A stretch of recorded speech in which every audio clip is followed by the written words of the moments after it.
Champion. This, not wrong. And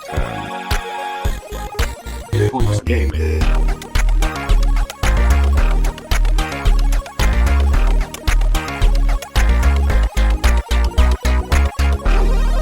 What's going on, folks? This is Hit Points Gaming, our fifth podcast. We're going to be going over E3. Chris, how you doing? I'm doing great. How are you doing? Doing all right. Corey, how you doing?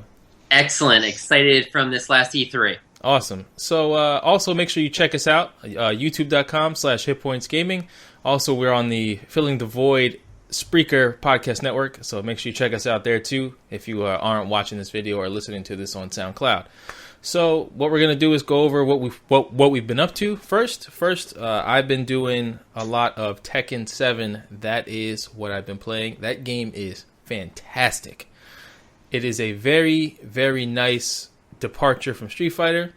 I don't have Virtua Fighter, so this is my 3D fighter fix, and the game is put together really, really well. I actually went to a tournament last Thursday and got third place out of 15 people, and I've only been playing the game for like 2 weeks, so I'm feeling pretty good about it. It was the first time that they held the tournament there at 8 on the Break, so not everybody knew about it. So now that everybody knows it's there, the masses are going to come in. The last two guys were clearly pros. They had been doing it for a long time.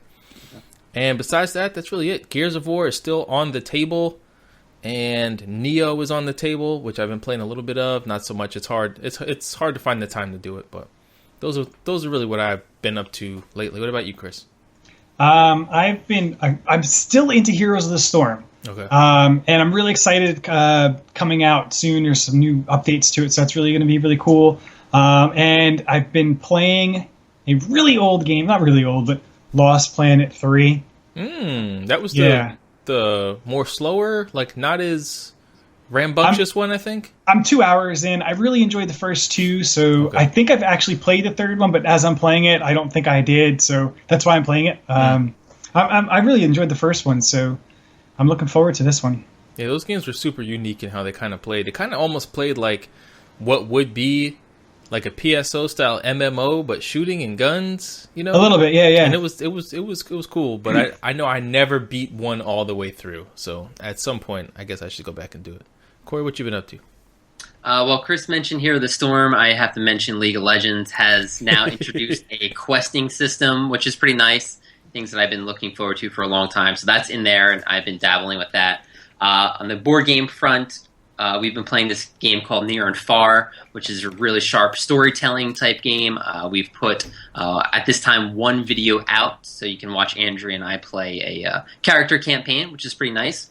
And then something new that I've been trying to get into, there's this game called This War of Mine. Ooh, I have that actually. Okay, it came out a few years ago, and even on the PlayStation Network a few months ago, there was a free version for people that were subscribed. Yeah, I didn't download it, and I'm kind of kicking myself. That's the one I got. Like $30 now. But I got hooked on it, or interested at least, because a board game of it version comes out in 2 months. Ooh, okay. I did not kickstart it, because I know it's already out there, but I'm starting to get some interest in it. I'm gonna try the game out and see if I like it. I just hear it's very grueling. Like the board game, it's co-op, but it's a very hard, rough experience. Like Robinson Crusoe, right? Difficult game, but it's fun. This is like difficult, but I guess the setting is very sad and depressing. Okay. But this game is made because some people are going through. Like it's made because of their real life. Right. So I want to see what it's all about. I'm interested. Any game that comes along that is different, maybe in like an art form like this, I definitely want to check out. So I'm going to start with the game. I just downloaded it on Steam, and then I'll see what happens when the game comes out in 2 months, if it's worth it to pick it up and give it a shot. Awesome, man. That sounds like it could be a fantastic board game. They could make, I don't know, have you played it all yet? Like at all? No, I've not. I've just seen a few like what it's about videos. Okay, so like if you see the way the game is presented on screen, the board game could literally look exactly like it and be so amazing. Yeah, I know that the map is just like a giant house. Yeah. Rooms that you go into. Yeah, and, that's exactly. Yeah, you got to get supplies and food and for your survivors, and random events happen, and I guess you're just trying to survive in this war. Dude, that could be so good. I played that game only for a couple hours. It's a little slow for me. I'm not so much into those kind of games, but I wanted to give it a shot because I know it got really good reviews. Yeah. It just wasn't for me. But from a transition standpoint, which will be another episode, of course, video games and board games. That should be good. That should be fantastic. It might translate really well to a board game. Yeah. So I guess that's about it. Let's Corey, you got anything else? Nope, that's all. I'm good. Okay. So we're gonna head into E3. Chris, you are going to lead off. I've got this. Go for it. Let's go. All right, so let's start off with Microsoft Hi, because I Microsoft. think they're a good starting point. Yeah. I think they had the first one too. Yes. Yes. So that's another reason. Yeah. Forza. They announced another Forza. Well, okay. Here's the thing about Forza is that over time, and I think it was around Gran Turismo 5 or 6, Forza just took over. It's a great game. It looks fantastic. Forza took over. It's fantastic. It's so one thing I'm a huge, and this is not entirely on topic, but one thing I'm a huge fan of in video games is a lot of bright colors. I like colors. I hate when games are super gray, like Gears of War. As much as I love Gears, I hate that it's super gray. And it's funny because Gran Turismo is a racing game, but it's not very bright. Everything's kind of gray and ultra realistic, so it's not so fun to look at. And at that point, like Gran Turismo 5, like the cars still didn't have damage when they crashed, and like there was like 40 premium cars that looked really good in next gen, and the rest of them were from the last game. Yeah. Forza just took off like crazy and became this amazing game. So I'm not excited for it, but I'm happy that it's still going, I guess. Yeah, I was hoping it would be more like Project Cars, something that had VR. I mean, VR is now like their big thing, and Microsoft's not really going into that endeavor, but it's a Windows game, so you could do VR on Windows. I was hoping to hear more about it. Maybe it'll come out in the future. I don't know. Right, and if you can play it on games like the Windows game thing, somebody will no doubt mod it in there. Yeah. Somebody will mod it in there. Lots of games have had it done. Project Cars does play good in VR. My game for racing is still Dirt Rally because it's so fast. But what else did you have from Microsoft? A smaller game, indie game. It's called Deep Rock Galactic. It's kind of like a Helldivers game. Helldivers is like a third-person, like bird's eye kind of. But this is a first-person shooter. It's a 4-player co-op. Is that the one that looks like really cartoony?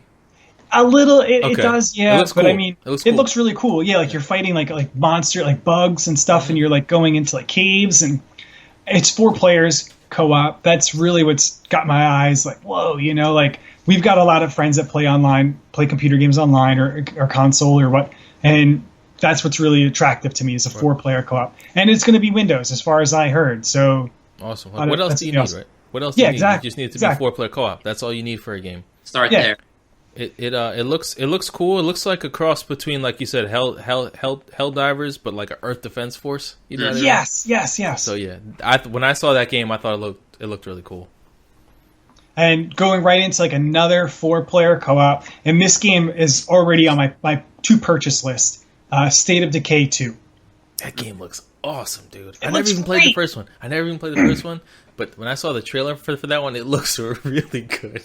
It's you have like it's RPG, so like you're building your character, you're going out and searching for things. And Fortnite was just announced too at E3. Well, not announced, but like it's going to come out soon. Right. But you build your own base in State of Decay. It's State of Decay 2. Like it's got all this cool stuff in one game. 4-player co-op. There you go. That's it. Yeah. You know what? I don't think it ever came out. Was Dead Island 2, right? That never came out. Didn't that go in development hell? No. I don't know. Oh. I don't think it ever came out. The one that looked like super Los Angeles-y compared to the first one. Like the first one was on the resort, And that game came out. That totally came out, I think. The second one came out? Did it really? Because I feel like I would have got it because I love the first one. I don't know. Now I feel like I'm behind and I missed a great game. But no, you're not. You're absolutely not. Yeah, see, it came out. It came out April 25th. What, April 2015, I should say. What, the first one? Dead Island 2. Really? Yeah. Missed out. The first one was great, and then I don't know. Okay, I can't believe it. Like I just totally missed it. But State of Decay 2, the trailer got my interest really good. Oh, really totally. So what else you got for us? Right into, man, this is great. This is another like, and it's weird because this is kind of my list, but it's all like cooperative games. Sea of Thieves. Yes. Don't you even shake your head. We're not friends shake anymore. your head. We're not friends anymore. I've been in their mailing list for months and months. I've been trying to get into the beta on Windows. They have yet to invite me, but this looks amazing. Okay, it doesn't look amazing. Okay, you're not my friend either. Wait, no, it looks a lot of fun.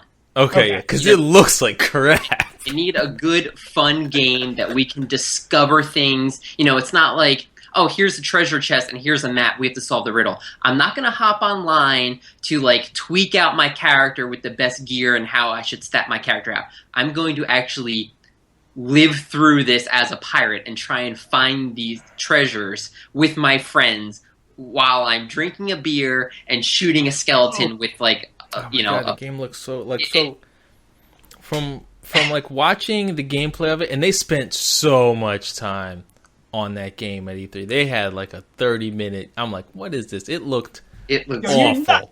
You're nuts. It looks awful. You get your treasure chest, you bring it back to an island, and as you're there, another team with their boat comes, take their treasure. Yeah. You know what? It could, and when I was watching it with some people here, it looks like it could be really fun. It does. That's it. It looks like it could be a fun game, but man, it's like for me, you got to have a balance of, and it's not, when I make purchasing decisions, it's not like this. You got to have a balance of art style or graphics, and that game has got nothing. It looks terrible. You're nuts. It looks like an OG Xbox game. That's what that game looks like. It looks terrible. But I could see definitely it being very, very fun if you had people to play with. Especially if you're not, if you aren't confined to a certain amount of players per squad. But then that can also cause major problems. Right. I would like to know more about that. And hopefully it is going to be cross-platform between Xbox and PC. I don't know, man. Xbox is the one that actually is kind of going forward with it a little bit. It's Sony that's like back in. You only need to purchase it for once, and then you can use it on either one. So it seems like there's got to be a balance there for, like, what if I have, I don't know, 6 teams of 4 all working for the same treasure, but then like only if the treasure's only for 4 people. Only for people going to get it. Then you have gank squads, which is okay with me. I don't mind that at all. I think it's kind of cool. But it opens up this whole, like, it's going to be fun. And that's what an amazing game is to me. Something that my friends and I can play together and have a blast at. Yeah.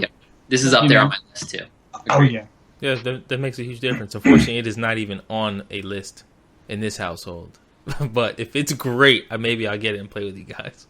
There you go. Yeah, totally. Yeah. What's up next? We're going from really high Sea of Thieves to something really, really down in the crapper. Crackdown 3. Oh, man. It's like...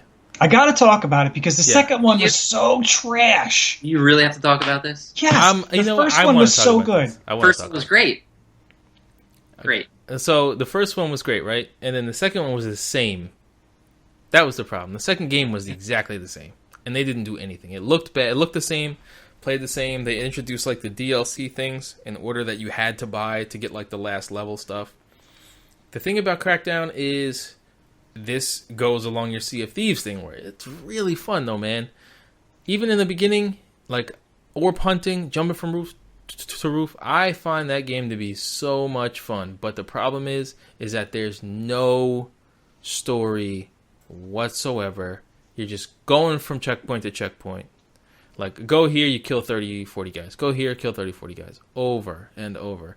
And for me, the most fun was probably getting the orbs in the second game. You know what I mean? Because the first game was like, I never played anything like this. That's why it's good. Right. And then when you basically reskin it and re-release it, it's like, man, this game really is not where it should be. If you look at other Xbox 360 games, you know what I mean? That game is just not what it should be. And the third one looks the same, man. It looks the same. And they didn't they didn't mention that whole, the city was supposed to be able to get leveled and not come back. That was like their big thing. The game used processing on the cloud, and certain buildings were on certain clouds and that's how you had